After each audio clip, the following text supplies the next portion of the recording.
Coconut brownie बार इतनी presentable मिठाई और घर पे बनेगी बहुत आसानी के साथ। करना क्या है, बस ले लेना है ब्लेंडर जार और उसके अंदर 3 अदद अंडे, आधा कप ऑयल, आधा कप चीनी, वनीला एसेंस डालकर अच्छा सा ब्लेंड कर लेना है। अब दूसरे बाउल में डाल लेना है मैदा, cocoa powder, baking soda, salt डालकर मिक्स करके अब इन दोनों मिक्सचर को अच्छे तरीके से मिक्स कर देना है। जस्ट फोल्ड करेंगे ड्राई इंग्रेडिएंट को वेट इंग्रेडिएंट में।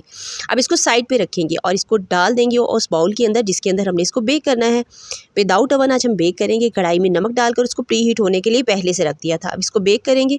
45 मिनट के अंदर केक बहुत अच्छा बेक हो जाएगा। अब इसकी फिलिंग तैयार करने के लिए नारियल का बुरादा लेंगे और साथ में उसके अंदर कंडेंस मिल्क को ऐड करेंगे। ब्राउनी भी बिल्कुल डन है। अब आपने इसको सेंटर से काट लेने हैं और उसके बाद इसमें क्या करना है, ये बिल्कुल जो अच्छी सी हमने फिलिंग बना के रखी है इसको फिल करेंगे, ऊपर से डेकोरेट करेंगे। ये वाइट चॉकलेट है, इसके अंदर क्रीम को मेल्ट किया और इसको फिल कर लिया। इस तरीके से इसको डेकोरेट करेंगे, स्लाइसेस बनाए और बाजार से बहुत बेहतर बेकरी का मज़ा एंजॉय करेंगे। Okay bye.